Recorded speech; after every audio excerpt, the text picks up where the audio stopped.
name is Tobe Hooper, and I directed Salem's Lot. The scene was shot in a church somewhere in Los Angeles. I forget the actual location. Most location photography was in small town, Ferndale, California, and Northern California. And after that was completed, we came back to Warner Brothers and finished on sound stages. Some producers asked me to come to Italy to talk to them about doing a Jim Jones film. And so I got to Rome and started talking, and my agent started calling, and apparently there'd been death threats put out on anyone who touches this subject. So I got back to Los Angeles really as fast as I could. I don't know, it was just something about it that was darker than dark that I didn't want to have anything to do with, really. Then I got this telephone call to have a meeting with Richard Kobritz, the executive producer. And it was really a terrific meeting because we had one thing in common that undeniably gave me strength of having a real producer protect my vision, and that was Alfred Hitchcock's language and cinematography. In other words, a Hitchcock technique would be going to someone walking toward the camera, and you see where their eyes shift to, and then you cut to his point of view. And so he protected that for me very well, even though it added shots. And that was fine for me because at this time I didn't know how to shoot television. I only knew the feature film world. So then the meeting went very well. I would go to a restaurant on Hollywood Boulevard called Musso and Frank's. And it's become a very famous booth that people wait for in the back of the restaurant by the phone booth, waiting to hear if they got the job. And the phone rang and I got the job.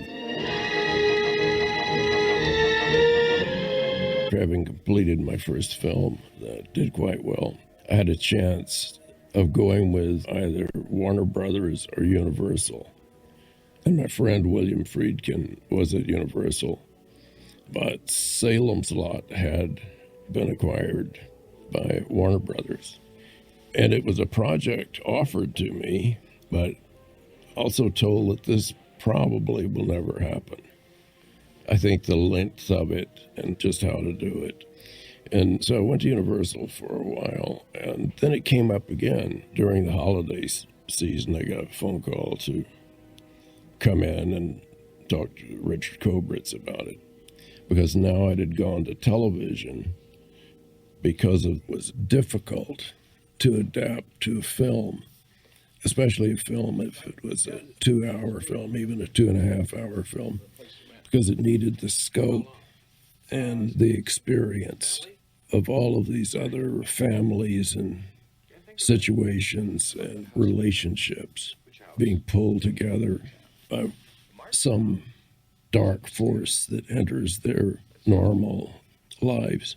So a 4-hour version of a motion picture may have been a very hard sell. So logically, a miniseries was really the only way to do what Salem's Lot intended to do.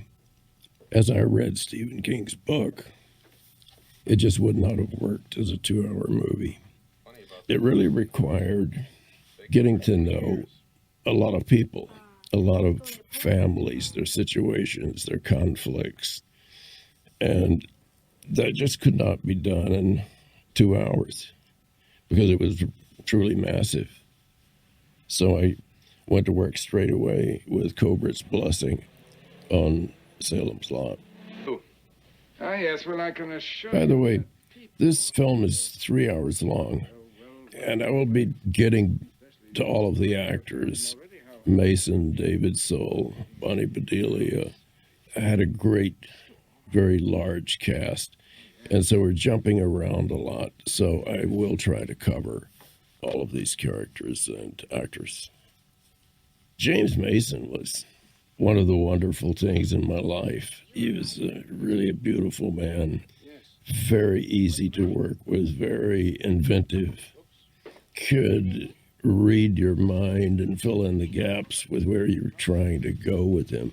And he already had this character established. And there's a scene later in the film where he's driving down to the antique shop, and it's a handheld camera on his profile and the old Cadillac he drives. And I'm hiding in the back seat, and turning into the driveway of the antiques store, he hits the curb and the camera jiggles and all. We did the shot again, but not after his suggestion of tobe. You can always insert a baby's head and a wheel running over it and justify my mistake. It had a great sense of humor. Shooting material like this and realizing it, the weirder it gets, stranger the fact of it is, it becomes very humorous to the people making it. And the humor is coming from, hey, I got that right. Hey, that's working. And that's a lot of fun. You don't have to. Wait, what's your name? James was interested in trying out something like this and a miniseries. And God, he was just a great actor to work with. You know, he was so helpful down to the way he dressed. And a lot of director friends of mine come to me a lot and say, you know, I'm still jealous that you got to work with James Mason. And in Eureka, California, where we camped out, he had the bedroom above mine. And he would wake me up every morning on his exercise bike that would start slowly. And he would spin and spin and spin until finally I would get up, because the room started to become alive. I mean, at least the ceiling did. Everyone got along in making this film, from Elisha Cook Jr. and Marie Windsor. The first time they'd been back together again since Stanley Kubrick's The Killing. They were great. We called him Cookie, Elisha Cook Jr., and every time he did something, it would be different. He would do it a different way, but it would always have the same meaning. Back to James Mason in this scene. He's menacing and a gentleman at the same time. So appropriate for this part. In this scene, it's early in the film, and it's a chance for David's soul to show the appropriate amount of emotion, the appropriate emotion and fear when he runs into James Mason. Because, I mean, that's really the whole key to good drama that is frightening, is the characters show the right amount of anxiety for the moment that their experience is. Makes the audience more involved and interactive with what's going on. I kind of worked David up on this scene, so he was truly tense. There is a thing I use, and that is I start getting tense, and I start getting the whole crew tense. I'm not in a good mood. Everyone knows it. It starts making everyone uncomfortable. I love that moment where Mason says good evening to him. He always calls. And your mouth shut. Got that? And casting Elisha Cook and Marie Windsor, that was a thing that Richard Kobritz and I really wanted to do, was to team those two up again. They'd been in Stanley Kubrick's The Killing. We couldn't find Elisha Cook. It took a couple of weeks to locate him, and he was in Long Beach working at a bait shop.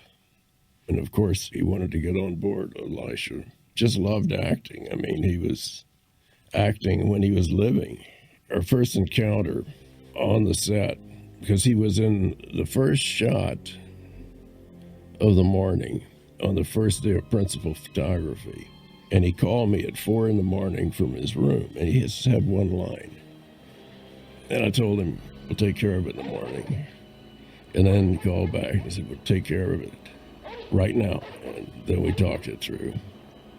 And then he called back, wanting to know if he could do it another way. And I finally, said, let me get to sleep. We have to go to work. And then I slammed the phone down. And then he saw me in the morning and started running for me. He said, I'm fired. I know I'm fired, right? Absolutely not. Let's just get on with this. And then he put so much into this, actually one line. And I found that kind of no matter what you did with Cookie, he would take that and incorporate it into something that would be even more pleasing. But every time I'd run into him, he'd say, I'm fired. I know I'm fired. So throughout the entire production, he was great. And Marie Windsor was just also incredible as Weasel's, Cookie's ex-wife, or estranged wife. And Marie runs the local boarding house and is also slowly drawn into the effect of this something very bad coming. Then there was Julie Cobb, a really fine actress, Bonnie Bedelia. The casting process was quite long because we saw almost every available actress of her age. Bonnie was cast after seeing a lot of actors that were up for this part. And she had a vulnerability to her and a kind of tenderness to her that seemed real. And I did need someone that you could care about as we moved toward the end of this film. I thought she was just terrific and a terrific actor. But then Ben Mears' Jeep. I just think this character is the only car I could have put him in. It also had a lot of pluses in that you were kind of vulnerable in a ragtop Jeep. And my intention was that as the film progresses and as things become darker, that something like that would work on you in a kind of subliminal way. Even if it didn't really come to mind, the spirit of it would. Not only that, he looked great in a Jeep. Thank you very much for the dinner. This particular scene, everyone was coming down with what they call the Humboldt flu. That's the county that Ferndale is in. And at this particular point, the sound man said, I can hear the fog hitting the microphone. And he had it covered. You work at night and you come down sick with something they call the Humboldt flu. David Soul, he was one of the most popular male stars on television that already gave him an introduction to do this part. If he was in something, people would tune in to see it. And I'd remembered that beyond his television work, he had been in a couple of features that I thought he was very good in. And he's a very good actor. And I had a meeting with him with Richard Cobritz and someone else, an executive from Warner Brothers, and we agreed over that lunch in Century City, let's go with this guy. And the first day of shooting with him was, I had a new experience. I had to walk this very, very famous actor from his dressing room to his set, shoving people out of the way wanting his autograph. I mean, I had the ADs, we had to flank him to get through a crowd in a very small town. And he and I stayed friends for quite a long time. We were still friends, but we would hang out a lot years after this film was over. And he had these perks in life from his fame. That was the first shot in the film. Elisha Cook saying, it's getting warmer. The cast members got along with James Mason quite well. what I mean by that is they weren't intimidated by him, and it's an energy that he has that sets them at ease. Fred Willard is actually a comedian, and he was on a show called Fernwood Tonight, and just look, the perfect real estate man and the perfect man for this. And he really enjoyed getting the part, and he became a lifelong friend. I have a very valuable sign, and your men will leave the keys for all. The interior of the antique store, of course, is at Warner Brothers, and the set dressers were great.